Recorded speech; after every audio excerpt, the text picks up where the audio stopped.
Diga para mim, você vive dias em que parece que o peso do mundo está sobre as suas costas? Neste momento em que vivemos, essa sensação tem ficado cada vez mais frequente. E essa é a porta de entrada para a angústia, a tristeza, a depressão. Então os especialistas falam assim: você tem que se manter otimista, você tem que pelo menos tentar se manter leve. E esse é o tema do quadro Novo Normal.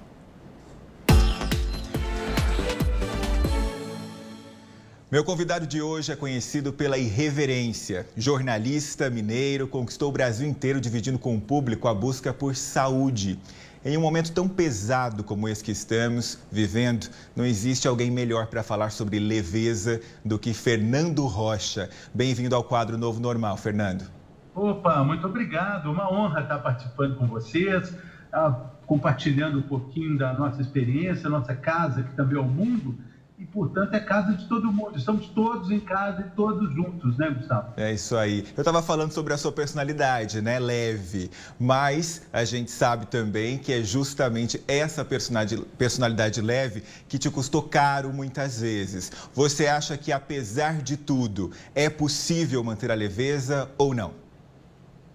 Olha, eu estava agora, antes de falar com vocês, eu estava terminando um capítulo do meu livro, que também tem o nome da minha nova palestra, que fala exatamente sobre isso, fala sobre o encontro do seu propósito, a procura de um propósito, que se tornou até um tema muito atual nesses dias nublados, perdidos, onde perguntas existem muito mais do que respostas.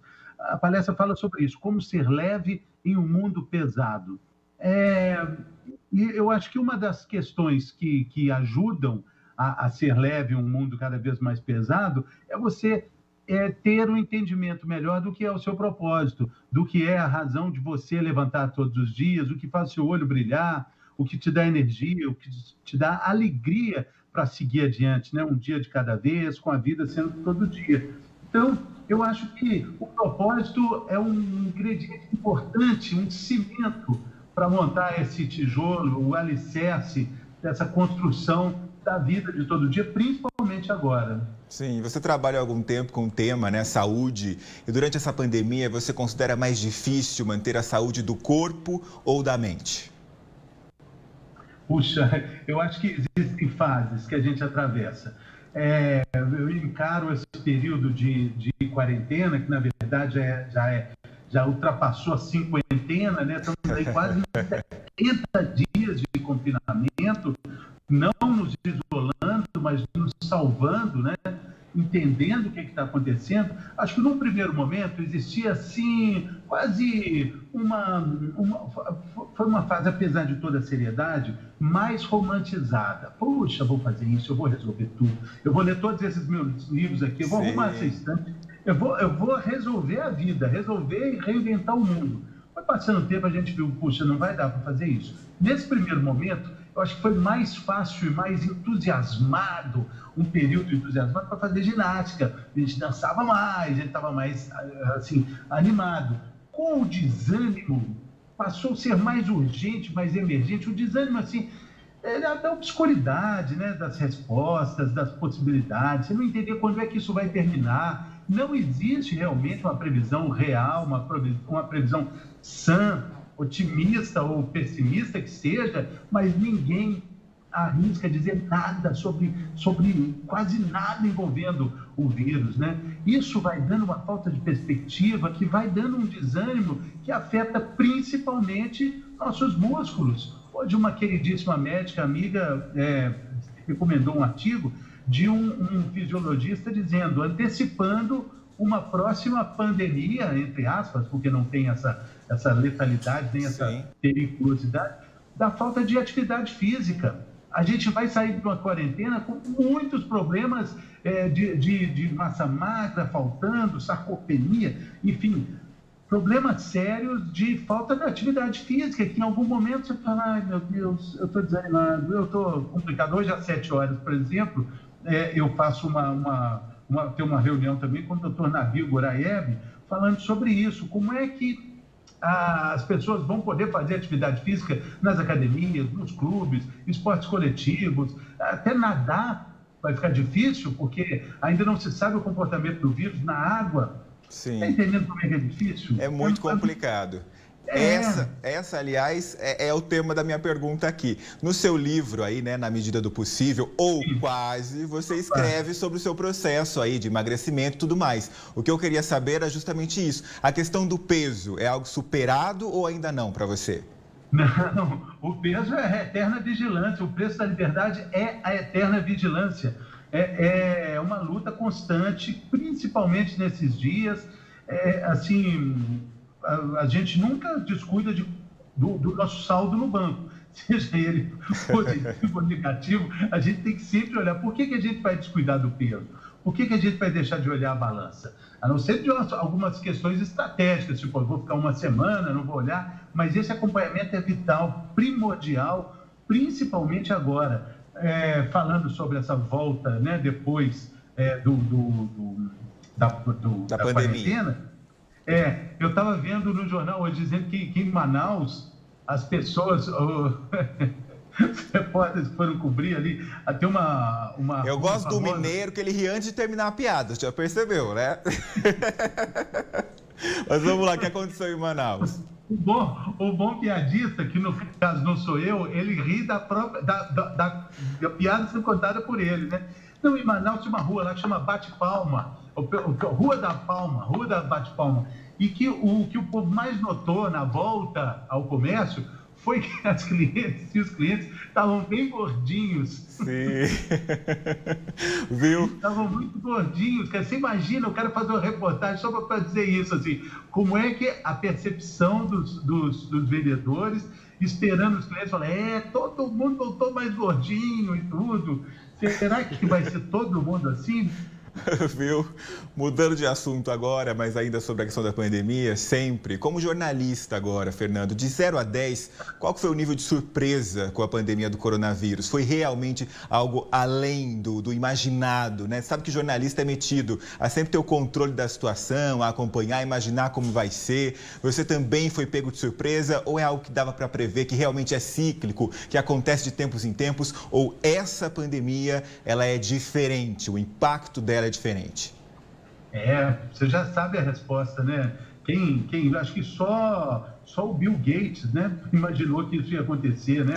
O único, né, futurologista, né, mágico, fantástico, sim. Só ele, porque eu não via nada parecido de alguém cravar algo tão parecido, tão forte com relação ao que a gente está vivendo, né? É impressionante, tem grandes especulações. Uma das especulações que eu gosto muito é que tem acontecido com algumas pessoas que estão sonhando muito nesse período, sonhos assim até mais realçados, assim, mais fantasiosos, mas ao mesmo tempo complicados. Uma das explicações é que a gente não está entendendo o presente, não está entendendo a realidade, por isso está sonhando muito e meio torto e meio assim, um sonho sem jeito, sabe, desarranjado. Sim. Essa é uma das grandes explicações que a gente pode ter para esses dias, né?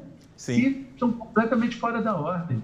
Levando para o pessoal, essa situação toda tem, inclusive, te deixado mais ansioso? Ou você, com tanto conhecimento e aprendizado, né, junto com seus colegas da saúde, conseguiu achar a fórmula para não se sentir ansioso nesse momento? É claro que não, né? É claro que não. Eu gravo um podcast que se chama Na Medida do Possível, que é o nome do meu livro também, né? E eu conversei com o doutor Daniel Martins, e ele falando que, puxa vida, Daniel Martins de Barros, Fernando, se eu soubesse se eu pudesse ter uma luz, uma ideia de quando terminava isso, eu poderia ter um planejamento melhor, poderia ficar... Mas imagina, um psiquiatra falando sobre isso, de um anseio, de uma aflição.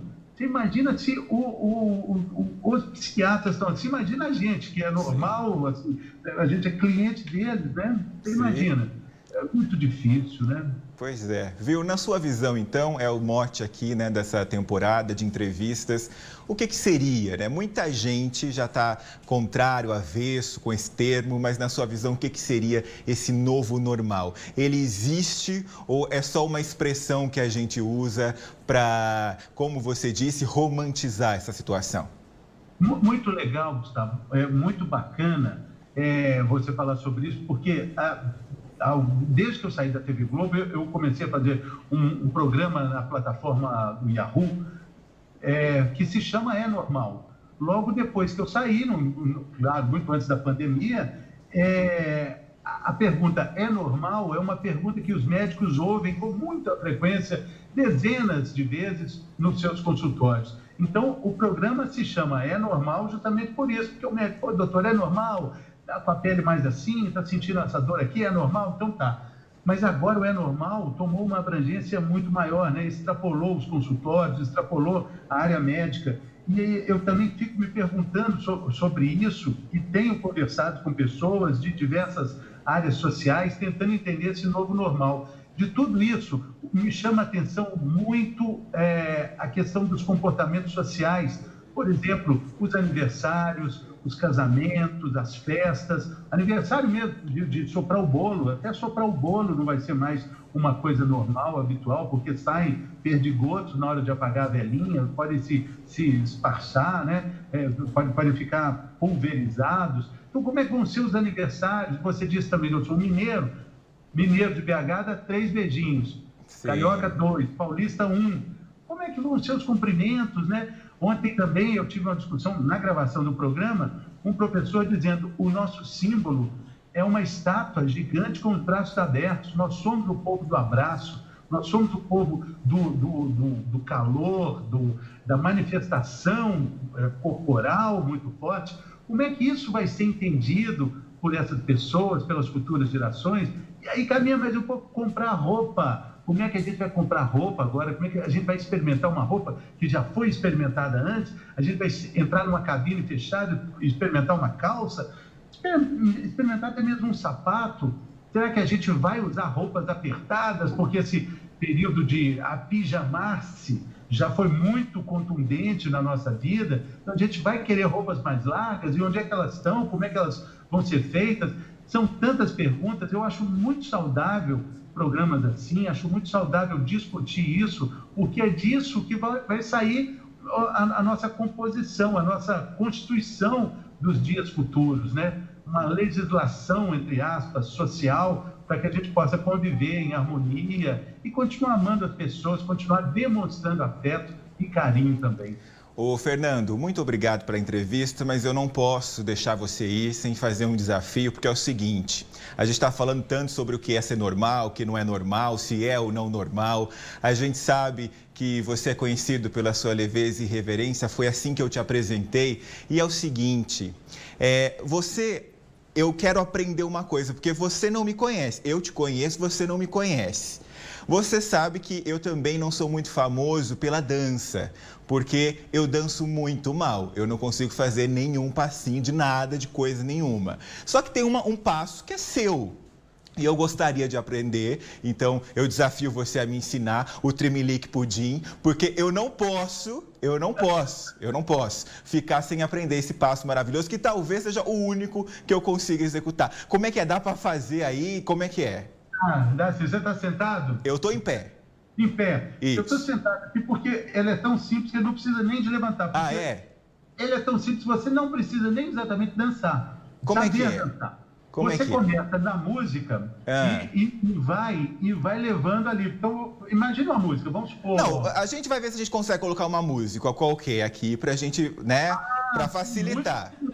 Para facilitar. Nosso operador de áudio está aqui para isso. Vamos ver se a gente consegue. Porque daí acho que tem também que boa parte, né, do ritmo é a música que conduz. Não dá para dançar sem música. É a música que conduz. Mas tem uma hora que você tem que ser transgressor e você tem que quebrar um pouco os paradigmas. Aí, vamos ver se você ouve, Fernando. Vamos ver. Como é que é o Tremelique Pudim? Boa. Você vai.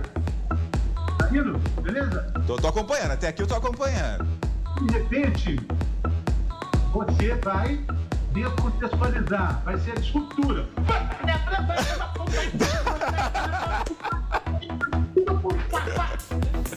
Aí eu já achei de... Olha, eu descobri que nem esse passinho eu consigo fazer. Você vai treinar, você vai conseguir. Muito Porque bem. é mais importante voltar ao normal. Se não volta ao normal, você pode ficar perdido no espaço, entendeu? Isso dá para perceber, é arriscado. A gente vai lá com o pessoal da SpaceX que foi para o espaço agora, a gente vai parar lá.